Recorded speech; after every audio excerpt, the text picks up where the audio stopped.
Welcome to Head Noise, a live stream show where we open up the conversation about mental health. You can join in live or just watch.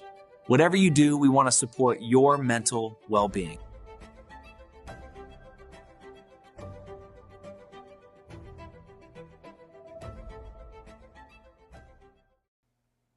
Hello and good evening. It is another Head Noise mental health podcast with yours truly, Philip Parker. And my wonderful guest this evening is none other than Gilbert Romero. I won't even try the double hyphenation of your name because I always screw that up. But a licensed mental health counselor. And I am extremely honored to have you on the show, sir. As you're aware, this is a mental health podcast, and you know the biggest thing that we talk about is we commit to having professionals or people who are committed to mental health. And also, just a kicker for those of you who know where I am in the world, he is in the Pacific Northwest. So winner chicken dinner. Look at me. I got a counselor that's local. Well, sir, welcome to the show. How are you today? I'm doing great, Philip. Thank you so much for having me here and just having this space to talk about mental health. It's really just a calling that I resonate with highly myself, just because of my own journey through mental health, and through people like yourself, I've managed to find the way out and where I want to give back. It's a big part of this journey. I tell the story all the time, but I was never under the illusion that my podcasts were impactful until I got an email from a listener who was in a dark place and was going to do dark things and decided not to because of podcasts that she watched. And I'm just now carrying that on because of the things that I've heard. So again, no more than yourself. It's infectious once you start doing it. You just keep wanting to give back and try and do good in the world. And that's really why I'm doing what we're doing. But Gilbert, enough about me. I want to know about you. You've been 2 decades doing mental health counseling. So tell me about that and why you had a calling towards mental health in the first place, because so many people have different reasons, or somebody that's in the family that's had issues or whatever. But what was your calling to the area? Philip, actually, I started off as an early childhood special education teacher.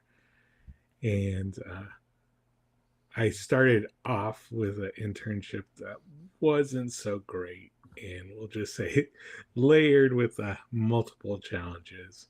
Right. And after meeting with my placement director, we decided a different placement was way better for me.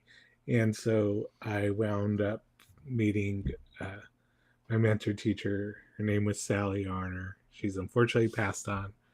And I was really struggling one day. And, sorry, a little bit of emotion creeping in here. It's okay. That's part of why it's all live and unscripted. Everyone loves that. Go on, keep going. Yeah, and so I just could not connect with the kids. I was kind of writing myself hard at the time, and she finally just told me, she's just like, if the kids don't like you, they're not going to figure anything out. So if you just build a relationship with them, like, that is the most powerful teaching tool you have. After I let everything else go and I leaned into that, my life was so much more easier. So because of relationships with kids, relationships with their families, I didn't know it back then, but I was doing what was called early childhood mental health. And so I just wound up growing from that, helping other teachers, new teachers, mentoring them. And I just wanted to have a bigger and bigger impact, and started doing a little bit of support groups for some of the families. And then by chance, as you know, teachers are kind of poor. And so I thought I was going um, to take a second job. that's a whole subject right there. Let's just let's Right. just And so we'll I was gloss going over that really quickly.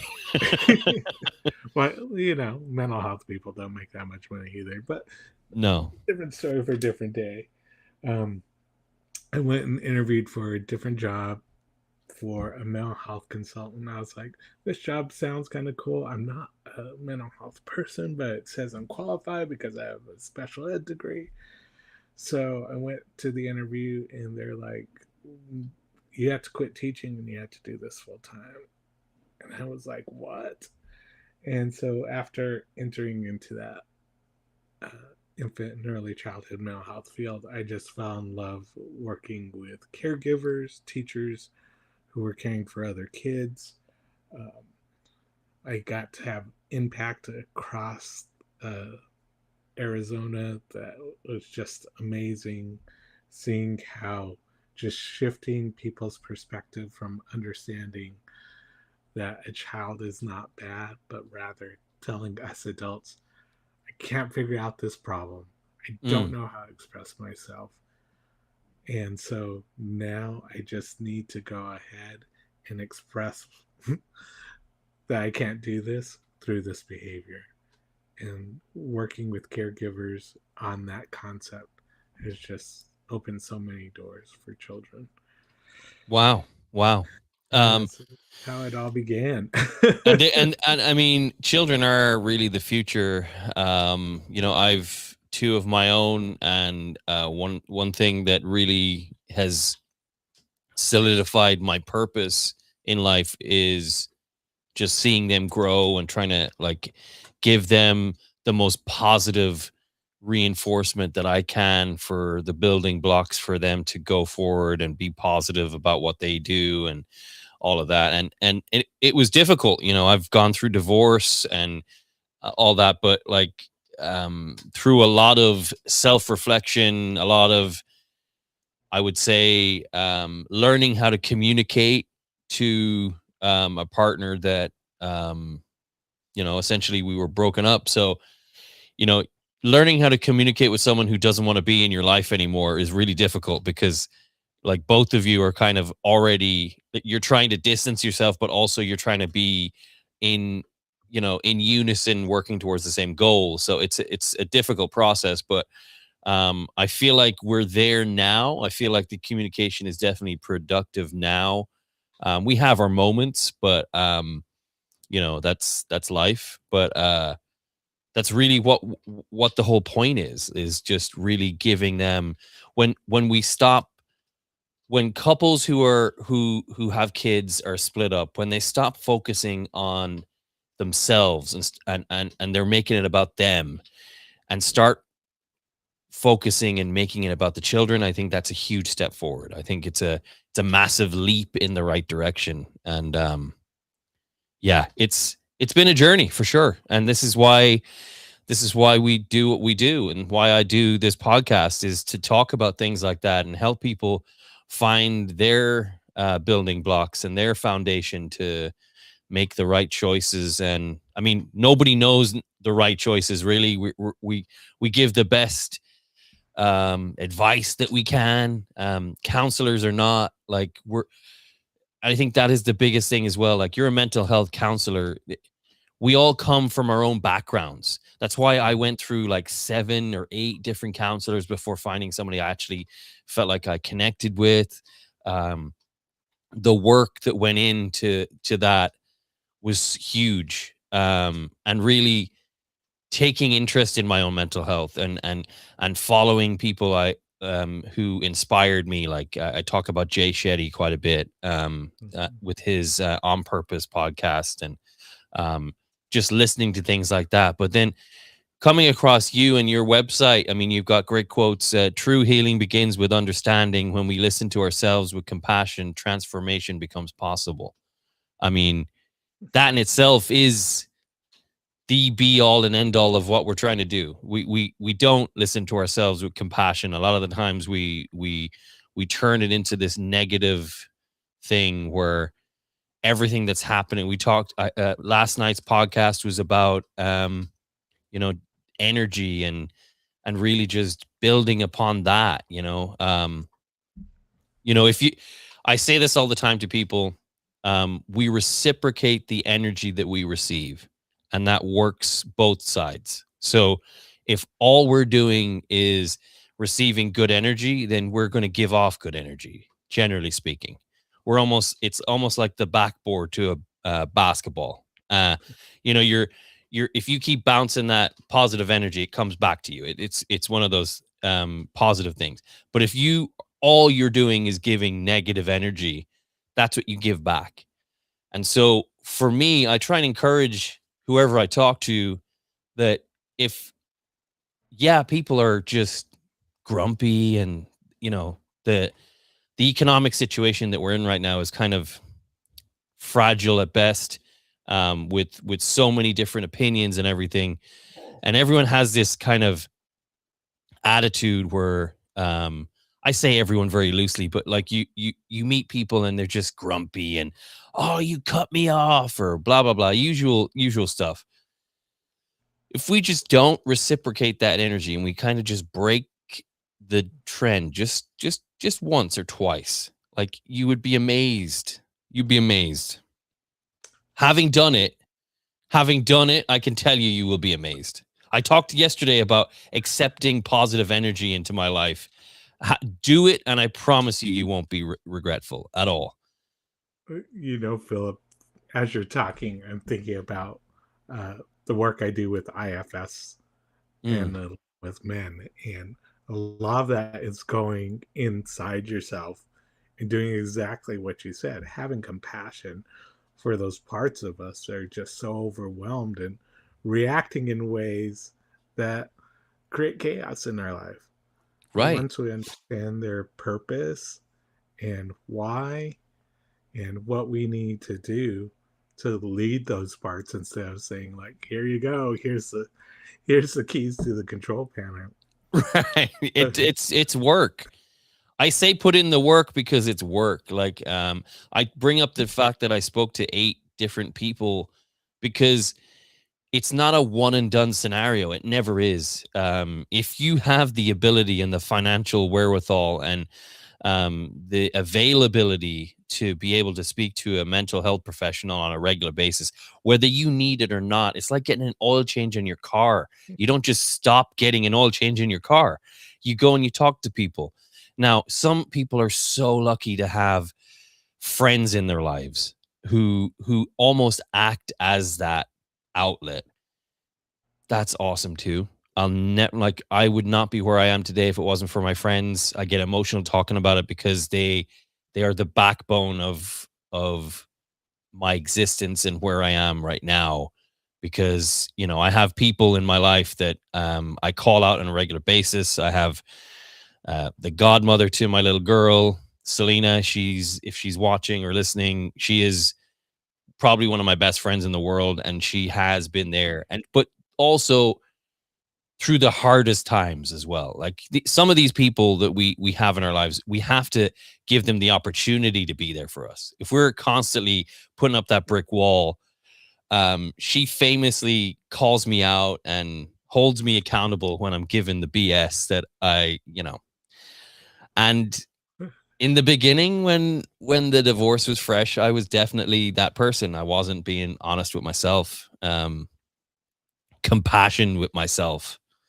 I wasn't doing any of it. I was trying to find a road to recovery that made sense for me, and I was focusing on all the wrong things. And that's when mental health professionals had to be involved. Like, I was always seeing a mental health professional, but I took a break from it for just a small smidge of time, it felt like. And it felt like because I wasn't having that outlet, that healthy outlet, I wasn't able to build on the progress that I had made before that. Because I talk about it as well. My mom has Alzheimer's, and so that's always been a kind of a subject that has kind of sat in my mind and bothered me and everything. And then compounded by the failed relationship, it put me in a spin. And so it was then I got the email for this. And that's when everything kind of changed. You start deprioritizing yourself in ways you didn't realize you could, especially with your children as well. That's another reason why you start deprioritizing yourself. But yeah. Anyway, I'm talking about myself here. Why am I doing that? Crazy stuff. You're in therapy. That's why. Yeah. Did they tell you? Yeah. Wait. Intervention. Am I on the clock here? How much am I being billed? Oh, I'll give you a discount since we're live. So, Gil, you deal with like you help families, individuals, teens. What's the most prevalent thing that you're seeing? Obviously, you can't discuss very specific details. For doctor-patient confidentiality kind of stuff. But like what are the main issues and what are the quick wins I think that people can have?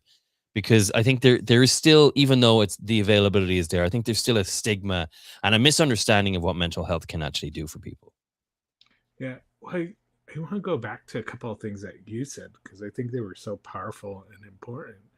One of those things just being that finding someone that fits your needs and fits the way that you want to work. Some people just show up one time and they're like, so I kind of tell people, like, I'm like Costco. You can take me back at any time, even if we're 12 sessions in. Just, go back up to the counter and say, like, he's a little too crazy for me. Can you put me with somebody else?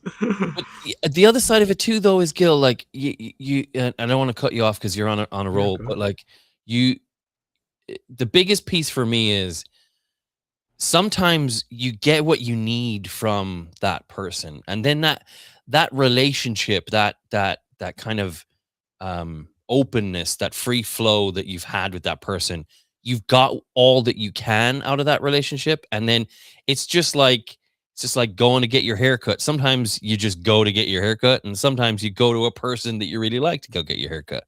Like it's there's so much more to it than that, but like I might go and see you, and then we build a great relationship, and you're my guy. Or I might go and see you, and you get me over the hump, and help me realize what else I need to do, but also are the counselor that's like kind of in tune with themselves to where they say, you know what, I think our sessions have run their course. I think you need to find someone else. Like that's the hardest part, is like you can't be that for everybody, unfortunately.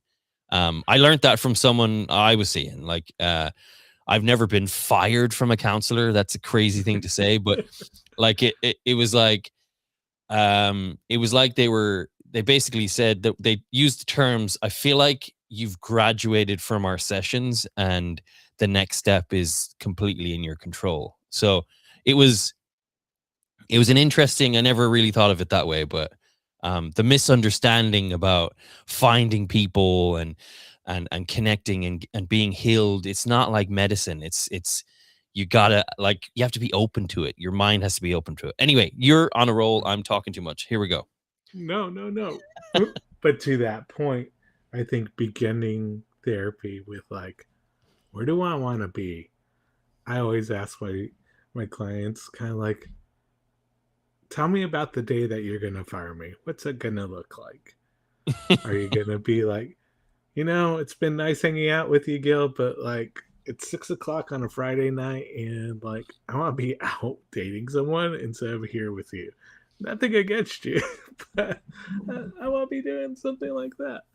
Yeah. And so I think it's always important to begin, as one of my mentors, but begin with that end in mind. Like, what's it going to look like when you're ready to leave? Because this is not going to be forever. This is a time when you are here for a need, and like you got better things to do than meet with this old guy at 6:00 at night. Old guy's crazy, but okay. As you're talking, I'm hearing like these like almost like commercials in my mind. Therapy in essence is almost developed to be over at some point. And Yeah. so, like, the end goal is for us to not have a communication anymore. That being said, I always encourage people to maybe not completely cut it out of your life. Like, Yeah. if you're going every week, maybe go once a month. Most medical, I would say, most decent medical plans um, have some form of a good coverage that allows you to do that. Um, but again, like, just prioritize yourself. I said this last night. Most people are drowning in responsibility and they don't prioritize themselves. If you're a single mom or a single dad and you're just trying to make it work and you're going to work and then you're trying to pay bills and you're trying to make sure everything's right and you're trying to manage the relationship with your ex and you're trying to make sure that communication's good and you're trying to be the bigger person a lot of the time and navigate that world and all of that stuff, it gets so much where it takes over and then you forget about you. And if you forget about you, you've forgotten about doing those oil changes. And guess what? Maintenance comes due, my friends. Maintenance comes due. And we got to prioritize ourselves. It's one of the main things and why Gilbert, you make such a major impact to society by doing what you do. You know, One Mind, One Heart Counseling Services is the name of your business. And I feel like that's really what the goal is just connecting those two pieces again, because I feel like when we're coming to you or your colleagues or whoever, they're not talking because a lot of the time they've been disconnected in some way by trauma or something, because when they're in tune, most of the time we're doing all right. Yeah. And like you said though earlier, was thinking of mental health care as being preventative, right? Like we go to our doctor at least once a year to go get a physical, Right. do all the work stuff, right? Right. Same thing for mental health. Go in, like you said, get your checkup. Hey, is like things are okay, but like something just doesn't feel right, and I want to get back to my old self again. So can you help me? Mm. And I think, like you're saying, a lot is going on right now in the world. No matter who you are, there is something for everybody. I cut you Something. off when you were answering earlier, but what are the biggest things that come into your practice, the biggest problems and the quick wins that you think we can have as a society just before we even like take that big leap to walk into Gil's office? Yeah, I think probably what I see a lot is men being challenged with their three roles. So men as fathers, men as husbands, partners, and then men just as individuals, and how they struggle between balancing all those roles, right? Because Right. sometimes it feels like one of those is always giving, and it's usually the same one. And they want to get back to balancing all of that. Or maybe have never been able to balance that. So Right. that's what I'm seeing. The funny thing is, I went to be a therapist to treat kids, and fortunately or unfortunately, men and teenage guys have been showing up in my therapy room, and I'm like, okay, this is what I meant to do going forward. But the amazing work to see someone and build someone over time as a teen to transition into manhood has been an amazing joy. Seeing a father who, again, was not able to balance any of those and now is laughing in a good way, kind of Right. like, I thought you were the craziest guy when I first met you, and now, like, there's nothing I can say about this other than it's been a wild ride and it works. And yeah, this just works. So I'm not going to question the science behind it. I'm just going to say it works and there's nothing I can do. Right. Is that your dog in the background? Is that what the Oh, are you hearing the whining? Yeah, he's Yeah, 16 no, years it's all old. good. I was just like either someone's like squeaking as they're like swinging on a swing or something. No, it's fine. It's just really funny because my dog is literally doing the same thing. He's just pestering me here. Um, 20 years of experience supporting families and communities. I mean, you've probably seen it all at this stage, but then all of a sudden you see something you haven't seen. But it's always the way. "Oh, I think I've seen it all now, and then something walks in, and you're like, okay, maybe not. But I think what you're doing for teens, especially like adolescents and teens, like I think that is the most important because that's when quote unquote shit gets real for kids, when Yeah. everything starts like transitioning into like these thoughts of and emotions that you just don't know how to navigate, because as we get older we learn sometimes how to navigate those things, but not always. And they're in the infancy. It's like when your kids are growing up and they can't communicate with you, so they just start crying. It's the same idea. They're now in more they're being put in more adult like situations and having difficulty dealing with those situations. Like, how do you manage all of that when that person comes into you? And like, I know for a fact that when I have nieces and nephews and cousins, and they're all in that kind of age group, and when they come to me or they're talking to me about problems, it's always led with that just please help me kind of scenario. Yeah, so a lot of it I just try and normalize. So I don't think we've talked about this, but so if we think about brain development, right? Like we have the prefrontal cortex where all our decision Mm, making, our senses are, etc. And then at the back of the brain is a lot of where our animal brain lives, right? Fight, flight, or flee. And so, unfortunately, us guys are kind of slow learners. So, our prefrontal cortex is not fully developed for guys till 25, and latest research says about 28. Now, Contrary to the women, belief of many ladies that are watching this right now. Go ahead. lots of explanation. So have mercy on us. We got Yeah. the short end of the stick there. And women, 20, 22, between 20 and 22 is when their brain is fully developed. So So we they have, literally are fully developed way before we are. they literally are. I hate to break it to I us, but hate they've that. been right. I I know. hate that. I mean, they're right about everything anyway, and then you went and did that. Like, I'm never gonna live that one down. That's crazy. I know. So, if you want to go edit this later, Yeah, I'll I'm gonna have to cut that out. edit I'm gonna have to cut that out. I think that's what's gonna happen. I think we're Yeah. gonna have to change some stuff. That's okay. Definitely, but I think we just have to normalize it for them because their bodies are going all over the place. Their hormones are really high or really low. They're crying 1 second, they're really angry the next second. So just kind of normalizing that for them and then helping them like, okay, like your brain's not going to make the right decision all the time. Right. So we're kind of going to have to buddy up. We're going to have to like develop lots and lots of plans. Like if plan A doesn't work, what's going to be plan B?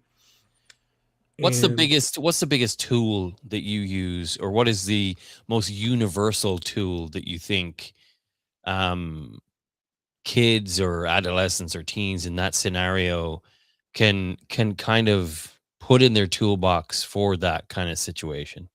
yeah, so we do a lot of what's called reframing, right? Like the I love feeling that. Yeah. you're going to have is not forever. The Hmm. breakup that you have, she's not going to be the last one. So Yeah, that's really, depressing when you hear that at first, though, just so we're on the same page. I When you know, hear, right? by the way, you know how you feel like crap right now? That's not the last time you're going to feel like that. So just buckle up, buddy. I never say they're not going to feel like crap. I always say you're just not going to feel the same, right? I don't want to like totally bum them out yet. I want to like draw them in a little. And then, when they're getting ready to exit at 18, then I'm like, that crappy feeling you're having, yeah, you got about another 5 years, buck up. But yeah, no, I think a lot of reframing for kids is like so important, especially when they can pull up their phone at any time and say, well, what about this video? What about this video? Yeah, I mean, I said this last night. Jay Shetty says in one of his podcasts, our search is never for a thing, but for the feeling we think the thing will give us. And that is so poignant, especially in the dealing with the adolescents and the teens and that, because there and then all that is in your head right there. And listen, we've all done it. We've all been teens, adolescents that have broken up with what we thought was the love of our lives. All you want to do is chase after that and win it back, do whatever. But it's not that you're chasing after. It's what the being with that person gave you, what the feeling was. And sometimes, I talk about this with friends and people who are going through struggles, and I do life coaching and things of that nature. And when we talk about relationships, a lot of the time when you break up, you don't miss them necessarily. Now, there are aspects obviously that are part of that, but a lot of the time we miss what they represented. Security, stability, affection on tap, things like that. Mm-hmm. When the relationship isn't going so well, you don't necessarily have all those things, but that's really what the thing is that everyone is looking for. That's what Match.com has made billions off, is because everyone wants that feeling, that thing, when in actuality, if we can find that thing in us, when we are looking for the partner to be with us on the journey we call life, you're kind of you're going to them with a full cup, and you are your own person, and you're an individual before you're a couple. When you're not, it becomes that codependency type of scenario, and it can be so destructive. And so, yeah, that phrase, I was sitting in the back, I'll never forget it. Frank was the taxi driver's name. He used to pick me up. I'll get emotional talking about him right now. He was the old boy, 70s, friend of my dad's. He would just come and pick me up whenever I was out drinking in Ireland. Like, we'd be on our way back from the club, and I remember sitting in the back of his cab, and he was taking me home, and he says, Phil, if you love someone, set them free. If they return to you, they're yours. If they don't, they never were. And that lives with me and has lived with me ever since. It makes me emotional talking about it, because God bless him, he's no longer with us, but he made such an impact on me and you could call them my formative years if you want to. I think I've started to hit some of those more recently as well, but legitimately, there are times in your life where you're going to look back and go, man, I remember that. I thought everything was hinging on this one thing. And now, knowing now all those things, if I was to talk to my younger self, I'd probably be like, dude, just don't even worry about it. Go home. And before you freak out, there's going to be a time where you can literally look at your phone, and there's going to be apps where you can just like swipe left and right. It's so crazy. Don't even worry about it. Yeah. It's so bonkers. Explain that to your younger self. That's just the most amazing experience. Trying to explain, hey, you know how you're going to choose the one later on in life? You're going to read a profile, look at a picture, and swipe left or right. Like you're a god, but really you're not. It's so crazy. Oh. I But was thinking about like going from records all the way now to like you download music to your phone. Like yeah, that would I mean, what? explain that to your younger self, right? Uh-huh. Uh-huh.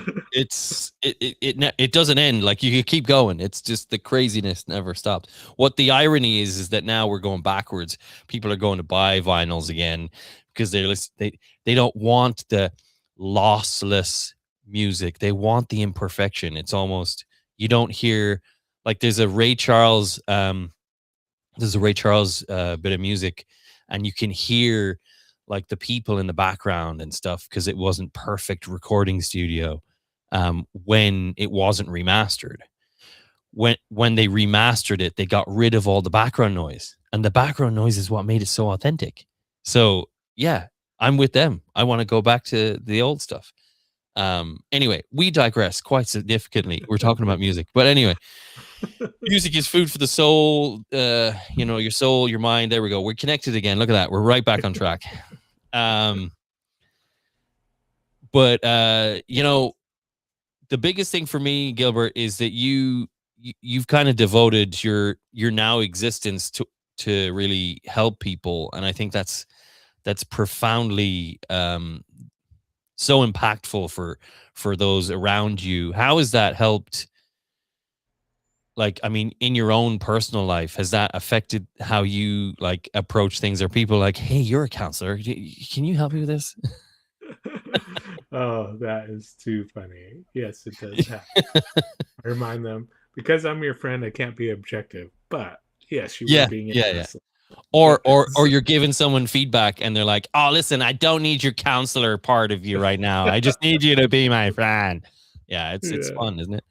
Um, anyway, so we've kind of gone all over these kind of roads and stuff, but men's issues and emotional wellness is really one of the biggest reasons why we were talking and what attracted me to your profile when we were connecting on Facebook. People, I know it still happens. Just it is a huge piece, and I feel like especially now in today's world, it was a huge focus. It was a huge shift from female to male mental health. Me coming from Ireland, the highest suicide rate per capita in the world. It's unheard of that we would just not talk about our like to talk about your feelings in Ireland is what? Nah, nah, no. Asher, look, go down the pub and have a drink. That's the easiest way to deal with it. That's also what we do right around the end of the month. We avoid our partners and make sure that, we're not around for that side of it too.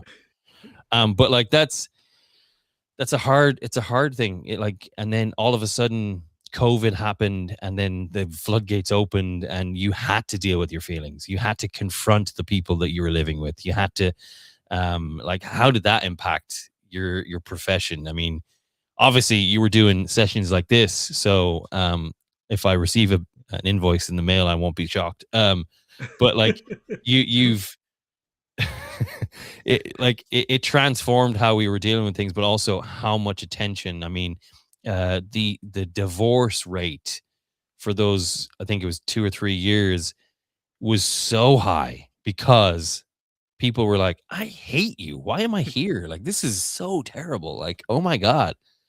Like we were just kind of cohabitating this small space with a really crappy roommates, aka our children, and now I don't even want to look at your face. Ugh. Um, how was that?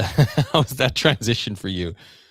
Yeah, no, definitely. I think that was probably one of the hardest things. Well, one of the great things about COVID, not COVID itself, but the epidemic was that we had to figure out a way to provide service. Right. So opening it up to this space where we could connect in Right. spaces like this. The apps and everything. Yeah, for sure. Not only, people in metro areas, but now we have people in rural areas being able to access mental health.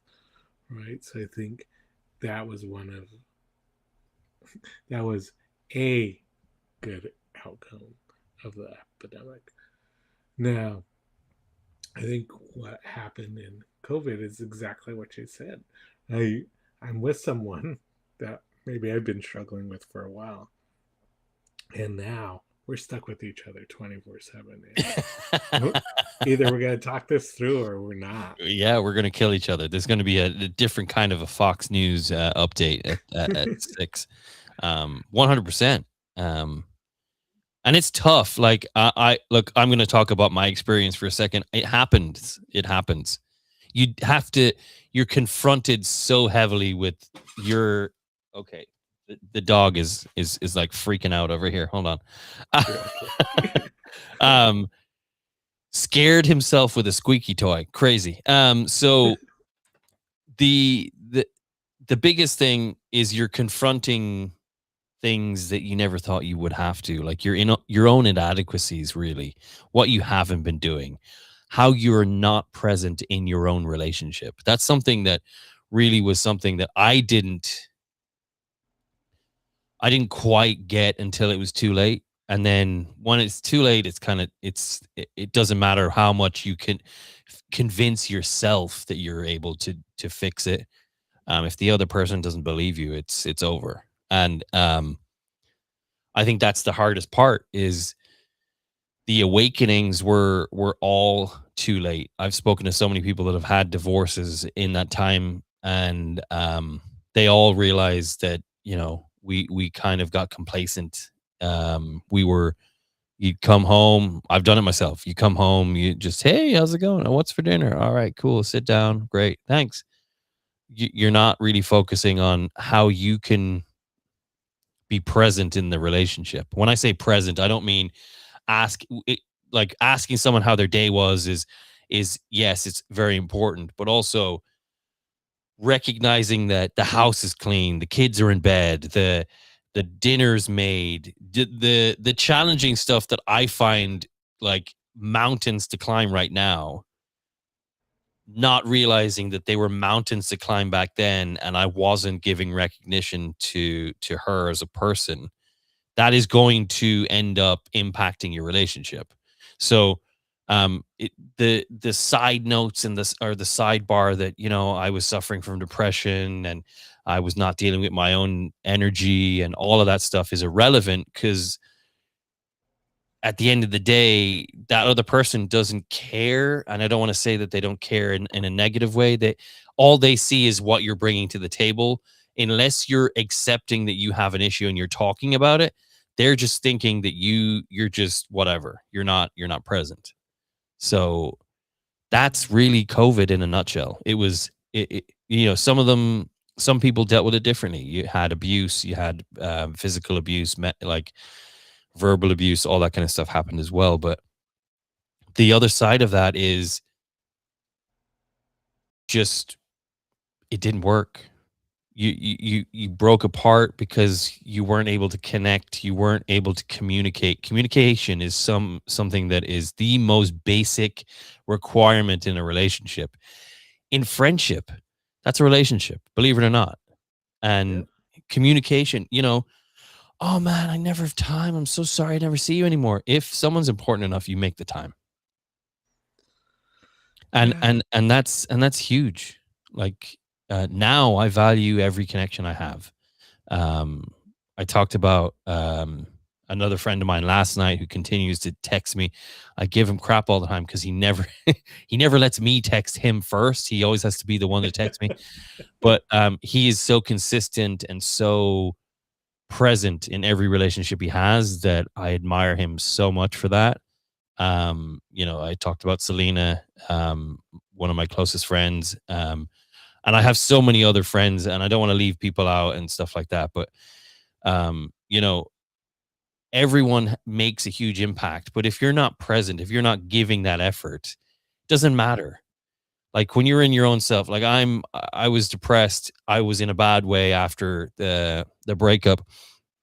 People were texting me and all that. And I wasn't giving my whole self. I wasn't committed to the conversation, to the relationship.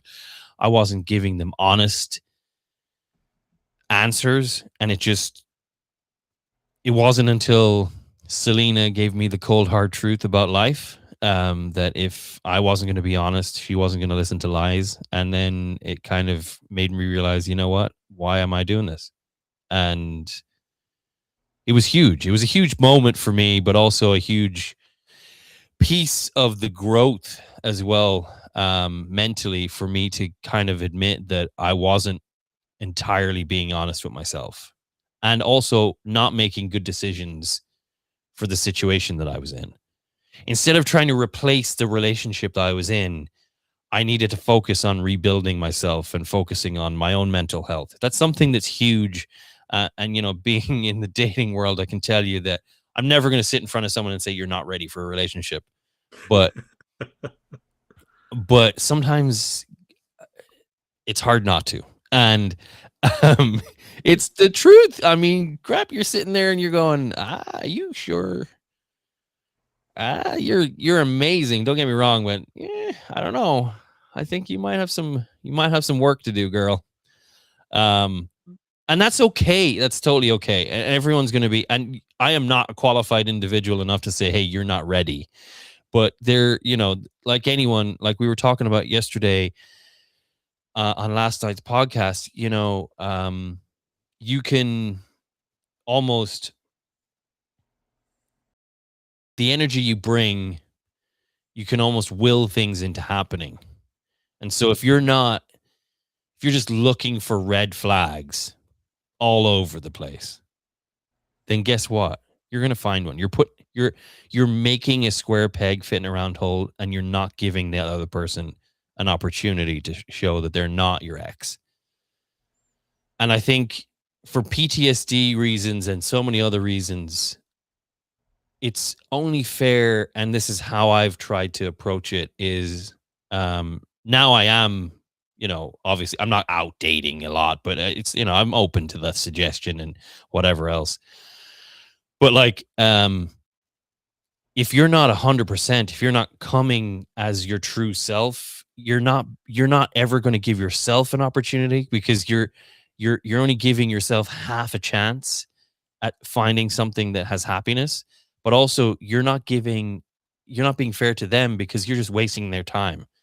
And what if that person really likes you and then you hurt them? And then now you're not only you hurting people, you're also hurting yourself.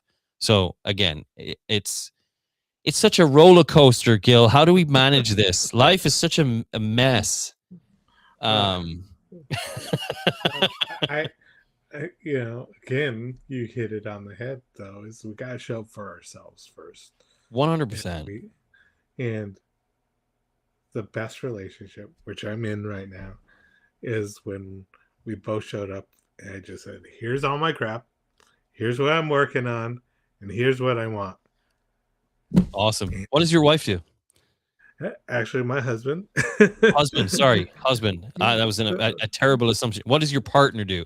I am still getting used to the new world we live in. Anyway, go on. What does your partner do? He actually does fundraising. Oh, amazing. So, look at that. That's phenomenal. That's so cool. I love that. Yeah. And how good is it to be in a relationship that both of you are on the same page? Like that both your understanding of what you both are looking for. Look, that's really what everyone is trying to find, but you got to give yourself the opportunity to get there. I mean, nothing's going to be perfect. And just so we're on the same page, under no circumstances does having an argument mean that your relationship is on the rocks. Unfortunately, guys, arguments are kind of how it happens. It's just, you're never going to be 100% coming into the room all the time. It's just not going to happen that way. You're not going to be that consistent to where you're 100%, or for that matter, the other person as well. You got to have grace. You got to be graceful. You got to be, and I don't mean like David Attenborough kind of graceful. Oh, this graceful gazelle. Anyway, no, we're talking about like, have a bit of grace. Understand that not everybody is going to be perfect. We are going to come broken. We're going to come half-cocked sometimes, and understand that we're not perfect. As humans, by definition, we're not perfect. but our imperfections are what make us so unique and so special. So again, there's only one of who you are, and there's only one of who they are. Give them the opportunity, and you'll be surprised. But like, amazing stuff that you found somebody. I'm so happy that you've found that, because honestly, coming from a space of being able to say, hey, guess what, it does exist, people, just so we're on the same page. I have found the promised land, come join me. It's always nice to be able to do that. Anyway, I'm going to get into really how to connect with you, because you're amazing. And we're like now 50 minutes into a podcast that I had no idea we were going to be talking so much, but here we go. One Mind, One Heart Counseling.com. It actually is really kind of relaxing straight out of the gate. You got great pictures. I don't know who designed your website, but it's perfect. There's so many outlets and so many things on here. The services are there: men's issues, professional training, early childhood mental health consultation, counseling services. There's a lovely picture of you. Is that you? Oh my gosh. Look at that. Just 20 years of experience. I want people to kind of reflect on that for just a moment. This guy has taken the time to be on this podcast with some strange Irish dude that thinks he's being impactful to the mental health world, to spend an hour or so talking about mental health and giving people the opportunity to reach out. This is how committed Gilbert is to the cause. He's letting everyone know, hey guys, there is opportunities out there. There's apps, there's all sorts of things, but hey, there's also me. And this is truth. Like, he is 20 years in the profession. He's gone through his own trauma, his own stuff. The values are right there. Everything's, if you're not understanding what kind of a person he is, he also has a podcast that I didn't really go all the way to the bottom of the page on when I first was introduced, but just conversations that inspire healing and growth. The One Mind, One Heart podcast. It is on YouTube as well. It's there on the website. Don't be afraid to go and connect and watch these. Just talking to you now, I'm going to probably spend my afternoon and evening looking at some of these episodes, just to hear you have the opportunity to kind of talk about some of the subjects that we were going to talk about today. And we just went off on a tangent. But reality is that, Gilbert is an amazing human being that has made mental health his goal in life. And there's the quote that I didn't make up. It's truly his. True healing begins with understanding. When we listen to ourselves with compassion, transformation becomes possible. Who needs Jay Shetty? We got Gilbert over here.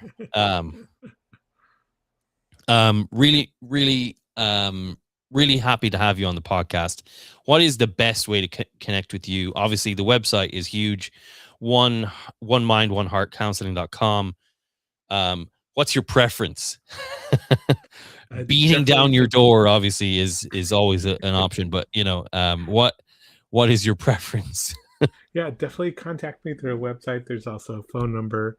It's also a mobile phone, so if you just want to text, that's perfectly fine as well. Check out my podcast, The Mindfulness Within. It is just a way to talk about internal family system, and we talk a lot about different things. And Philip, maybe we can get you on. Yeah, no, I'd love to. I'd love to be part of the journey. There it is, everybody. 253-433-0925 if you want to call him and just hear his pleasant voice. If you want to see his face as well, he's got his podcast. Scroll to the bottom of the page on the homepage, and there it is. A couple of links to YouTube. The email is info@onemindOneHeartCounseling.com. And if you're just lazy like I am, your name, your email, a phone number, and subject, a message, and hit submit request. And then he'll still do all the work for you. Look at that. It's crazy. Who does that? I don't know. Apparently he does. So,